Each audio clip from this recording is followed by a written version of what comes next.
Hey BookTube, and welcome to my very belated, very belated May book review video.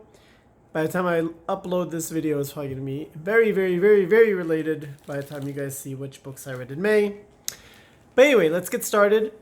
I'm going to review the books in order that I read them and not necessarily in order of how I liked them. Overall, though, I have to say May was a pretty good reading month. I think there's only one book that I legitimately didn't. No, I didn't even. I wouldn't even say there was any book that I read that I really didn't like. So, good reading month. And I read 6 books in the month of May. So the first book I read is this one right here. It's called The Koala of Death by Betty Webb. And this is a mystery/thriller. Now, the reason I read this book is obviously because it has a koala on it. And I found this book via the searches I did for books that have animals on the cover that I like. And koalas are one of the animals I like. Otherwise, I can honestly say I would never, ever have read this book. I would never, ever have picked up this book because I don't really care for thriller or mystery novels. I find them a little bit boring and repetitive. Having said that, though, I found a new favorite author. Betty Webb is such a clever writer. I was cracking up. I'm not somebody who usually has a lot of emotional pull from the books I read, even the books I really like. I'm just kind of more somebody who reads and pulls intellectual stimuli out of books and not so much emotional stimuli. So it's really rare for me to cry or laugh or whatever when I'm reading a book because I just don't get emotionally invested in the books in that way. So, having said that, this book had me laughing so hard in so many parts, and I don't even remember the last book that actually had me laugh while I was reading it. So, in that case, I think Betty Webb for me became like an absolute winner in terms of writing style. This is kind of part of a series. The books aren't necessarily connected to each other, but it's kind of like Agatha Christie, the main detective person in this book. She also appears in like her other novels. I think there's like one called The Anteater of Death and something else. I forget what the other ones are called. Which I will not be reading, sadly enough. I just don't like mystery novels. I think if you like mystery, I think this is a 5-star read for you. But I'm just not into detective novels. Like I like the humor. If she read something more like real fiction wise, I would think I would probably really enjoy reading more from her. So, but I'm definitely giving this a 4-star because she got me to actually enjoy reading a thriller/mystery book, which is something I generally don't. Okay. I put these in the wrong order. The second book I read is for something I was thinking which could possibly be my reading theme for next year. So this year I'm doing animals I like on the cover. So I was thinking, okay, next year maybe I should do my reading theme as plants on the cover. So I found this, and it's called The Cactus and Cacti. Cacti are one of my favorite types of plants in the world.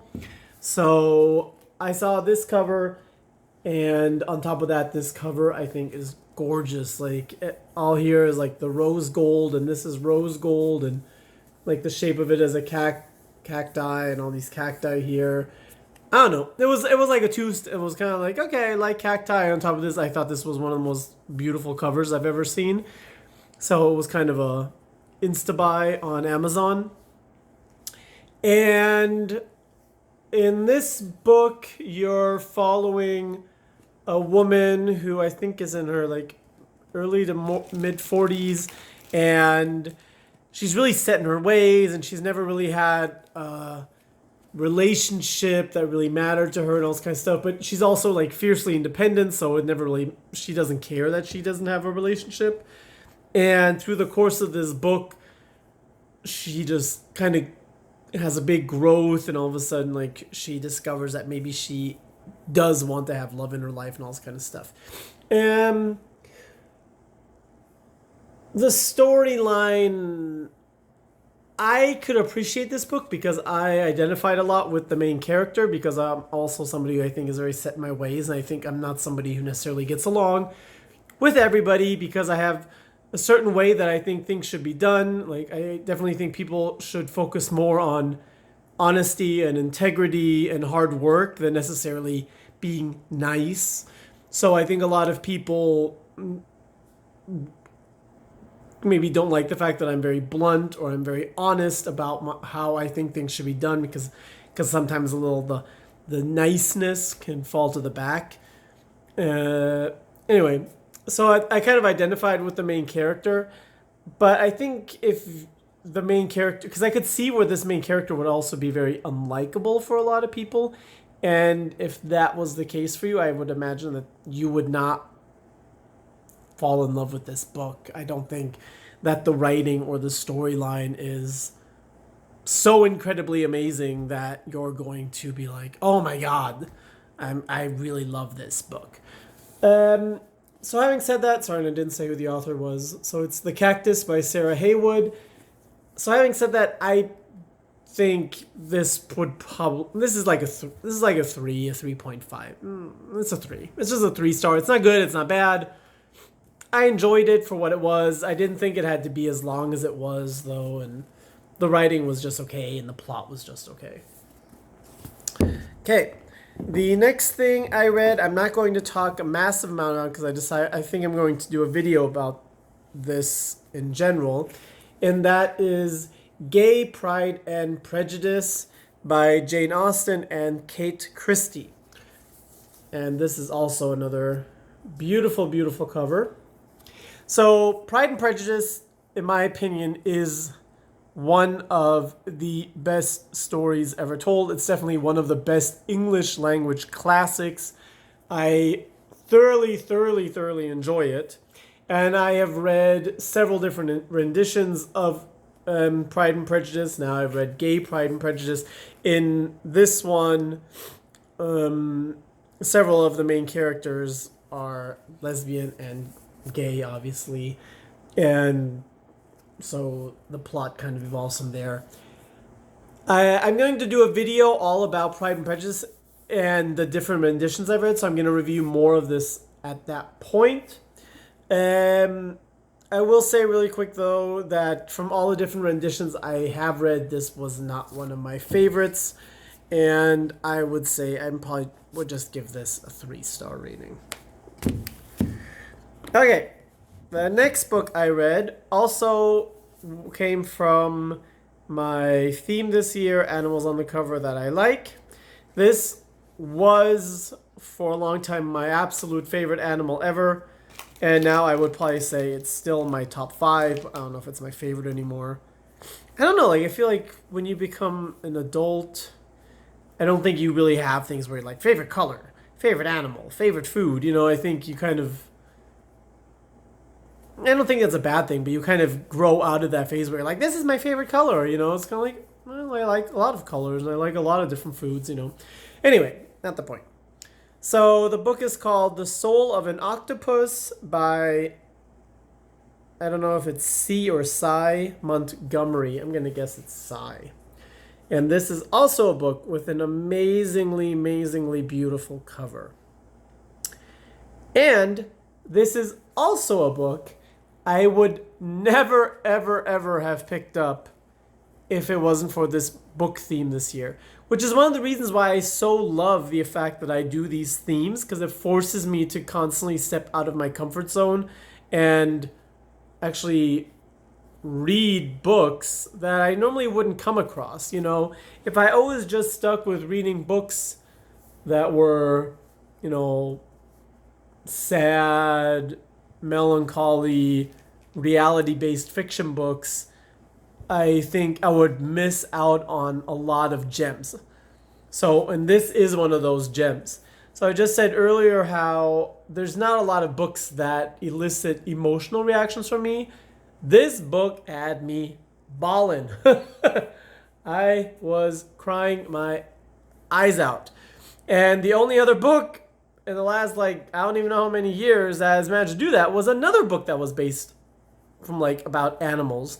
So I wonder if that just means that I actually like animals better than most people. Actually, I don't even have to wonder about that. I know for a fact that I like animals better than most people that I meet. And I just feel more sad and attached to the horrible things that can happen to these animals. Maybe because, like, animals to me are the ultimate in terms of innocence. I know a lot of people are like, oh, children are so innocent. But I'm like, I don't know. I think even more so innocent than children are animals. So I don't know. So I feel like I can just really sympathize if something bad happens to them. So anyway, this book is nonfiction. The author decided she wanted to do a documentary on octopuses.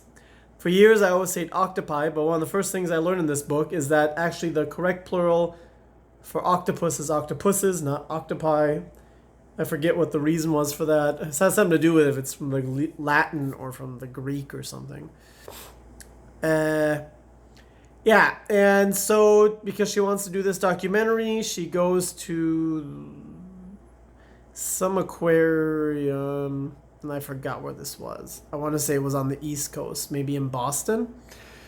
And there she kind of talks to the marine biologists, and they introduce her to the octopuses that they have, and like all kinds of stuff, and she learns about them, and she kind of gives on this information. And I learned a lot about octopuses reading this.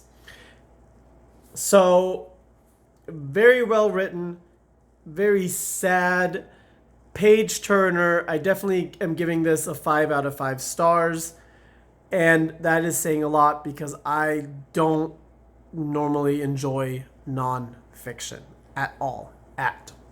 I don't enjoy reading nonfiction. Nonfiction to me always makes me think of like being back in university.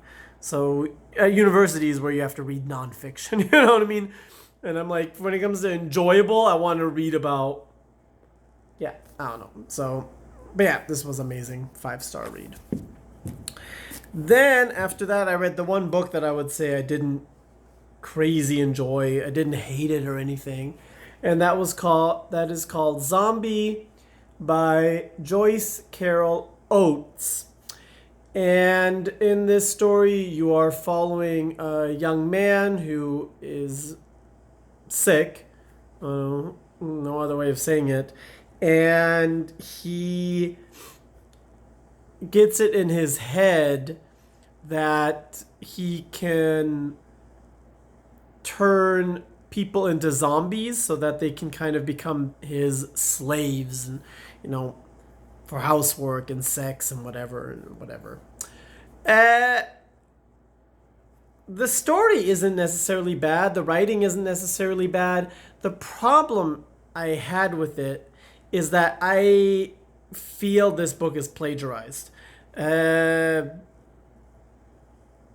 not that good with remembering. I'm sorry, my camera keeps doing this. Like, I hope that doesn't bother you guys that badly, because I think it's constantly trying to refocus.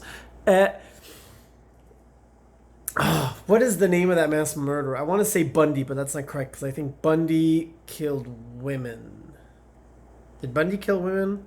Probably should have double checked this before I did this book review. There's a mass murderer. I think he was in like maybe the 80s or something, and he was a male, and it was a gay man, and he killed men.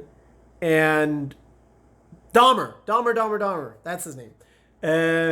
Forgot the first name. Dahmer was a gay man. I think it was in the 90s, and he killed men, and he like ate them, and he also had this same idea of like turning them into zombies. And when I read this, I constantly thought about the documentary about Dahmer that I saw. So I can't help but feel like she took Dahmer's life and made it into like a little fiction booklet. And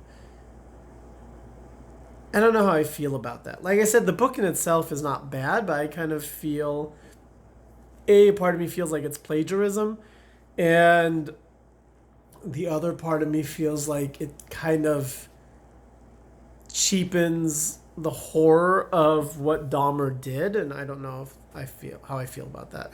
Like, it doesn't seem right to me. And the last book I read in the month of May, I already did a standalone review video for, so I'm not going to talk a lot about. Not going to talk about it a lot right now. And that is Letters to the Lost by Brigitte Kemmerer. Kemmerer.